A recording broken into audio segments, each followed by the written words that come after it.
Hey Algebra 1, today we're doing step 1 of 4 interesting transformations and functions. Today's transformation is going to be a vertical transformation and let's see, what are we doing? A vertical stretch. So we're staying vertical, yay! And a vertical stretch.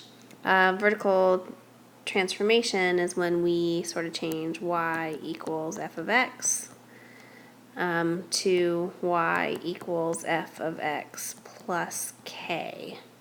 That is a k.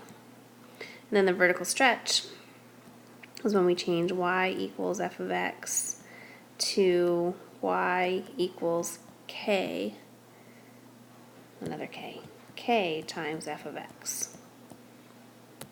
So we're going to do this through discovery too. So this might take a little bit, but I bet by the end you're going to know exactly what's going on, which is very exciting.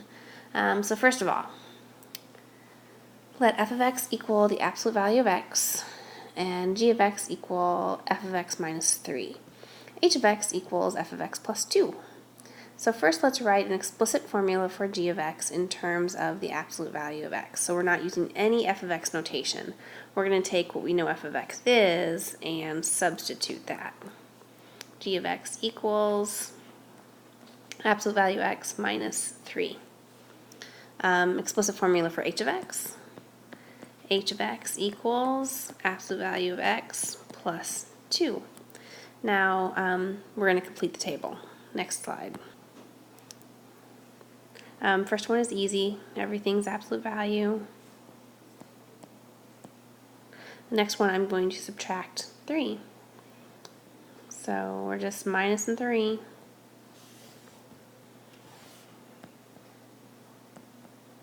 Not rocket science, I know. Now we're going to add 2. Nope, yep, add 2. Cool. Okay, now I'm going to graph each one of these. So I'm going to turn to the next slide and push pause and go ahead and graph them, but you don't get to watch because that's tedious. I'm pushing pause. So just graphed them. We have our parent function, y equals f of x. That's just the absolute value of x. Then I've got f of x plus 2 and f of x minus 3. If you notice, the plus 2, we went from 0 to a y-intercept of 2. The minus 3, we went from 0 to a y-intercept of negative 3. So we shifted 3 down and 2 up from our parent function at the origin. What is the relationship between the graph of y equals f of x and y equals f of x plus k? When k is greater than 0, for every, let's just say for every x comma f of x, it's sort of like an xy that satisfies y equals f of x. There's a corresponding x f of x. I don't know why I wrote k. Sorry, oh gosh, wrong button. F of x plus k on the graph. So this would be our vertical translation, where we went from f of x, which is our y value, our output, to f of x plus k. How do the values of g and h relate to the values of k? Oh wait, pause. We just did k is greater than 0. For k is less than 0, we're sort of doing the same thing. We go from x comma f of x to x comma f of x minus k. We translate down. Okay. Now, how do the values of g and h relate to the values of f? So we have for each x, which is in the domain, That's our input. For each x that is in the domain of f and g,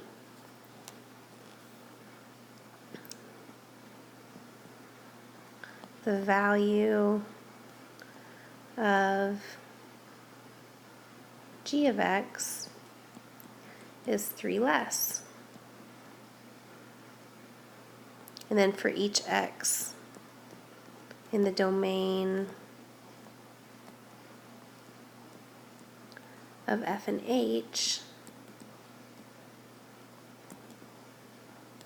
the value of h of x is 2 more. All right, let's try another one. So we just translated up and down. Now we're going to talk about the other thing that I told you we were going to talk about, our vertical stretches and shrinks. All right, so again, let f of x equal absolute value of x, g of x equals 2 times f of x, and h of x equals 1/2 of f of x. Let's get everything color coordinated. So write a formula for g of x in terms of x. It's another explicit formula. So g of x equals absolute value of x times 2. And then h of x equals absolute value of x times 1/2. Doing the same thing here. Going to go ahead and fill out our table. This one doesn't change. 3, 2, 1, 0, 1, 2, 3. Now we're going to double it. 6, 4, 2, 0, 2, 4, 6. And now we're going to half it. 1.5, 1, 1/2, 0, 1/2, 1, and 1.5. Pretty simple there. I'm going to go ahead and graph these though. I'm going to push pause and give you the same color coordination. It'll be great. So there we go. That is our vertical stretch and shrink. If you look, when I multiply everything by 2, it pulls everything up. Everything gets closer to that y-axis because for every x I plug in, where before if I plug in a 5, I get out a 5. Now if I plug in a 5, I get out a 10. My y values have doubled. And then for the other one, where I used to plug in a 5 and get a 5, now I'm plugging in a 5 and getting a 2.5. So my y values have halved. That's not spelled right. Halved. Yeah. So given f equals x, let p of x equals negative x absolute value of x, q of x equals -2, and r of x equals -1/2. So our formulas are going to be very similar. It's not a g, it's a q. Q of x equals -2 times absolute value of x. R of x is going to be -1/2. And that's all we're going to do. I thought we would do more. So first of all, I'm going this way.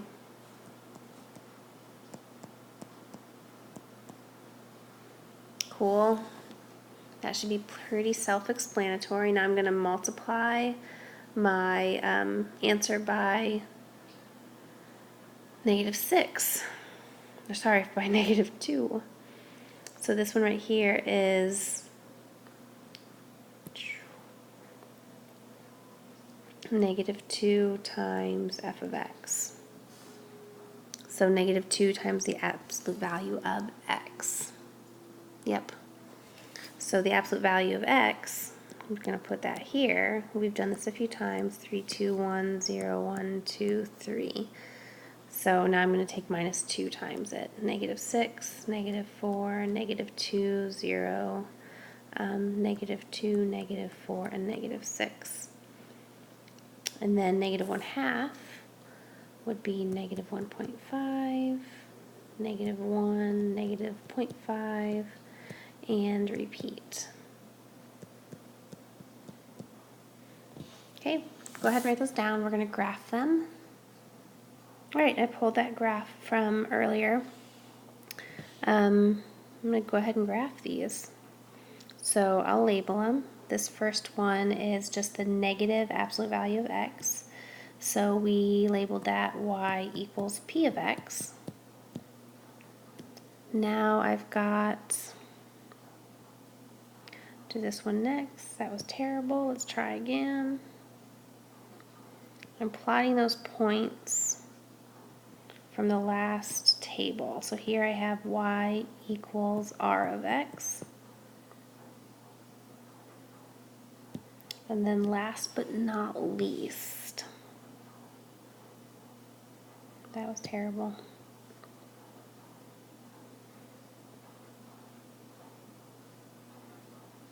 And that one is y equals q of x. So this one's going to be -2 times absolute value of x. This one is going to be -1/2 absolute value of x. And this is negative absolute value of x. See how it just reflected? All right, graph all three functions on the same graph. Check. How is the graph of y equals f of x related to the graph of y equals k times f of x when k is greater than 1? This is where we have, they get closer to the y-axis because all of our y values have doubled, right? So for k is greater than 1, for every x, f of x, we get x k f of x. All of our y values are going to increase by that multiplication factor that's in the problem. So it's a multiple of y. Ky is a multiple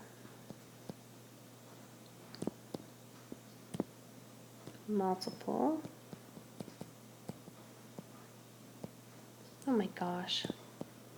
I'm so sorry. I hope this makes you smile. Multiple of y. So each y value is k times the y value. So we call this a vertical scaling. That stretches.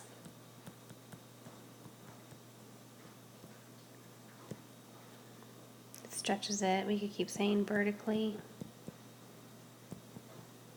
by a power of k, the mighty, mighty k. How about when k is between 0 and 1, or it's a fraction? What do we do then? Well, we still have x. F of x goes to x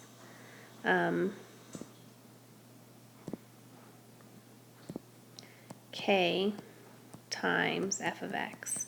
But k is a fraction. So what happens there is everything seems to sort of shrink or get pulled away from the y-axis. We have the number ky is a fraction of y.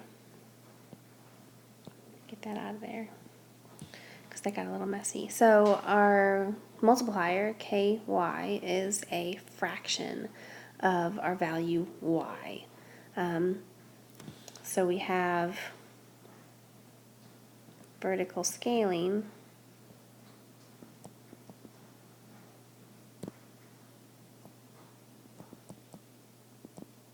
that appears to shrink vertically. So how do the values of functions p, q, and r relate to the values of f, g, and h, respectively? What transformation of the graphs f, g, and h represent this relationship? We just have a nice and simple reflection over the x, axis.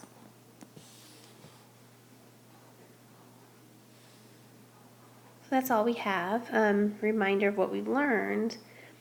If I'm going to move things up and down, my graph will look like y equals whatever function we have plus k. When k is greater than 1, we move up. When k is negative or less than 1, it's greater than 0 or it's less than 0, we are moving down. We also learned y equals k times f of x. When k is greater than 1, we have a vertical stretch. That means that our function x, f of x, becomes x, k, f of x. And when k is between 0 and 1, we have a vertical shrink.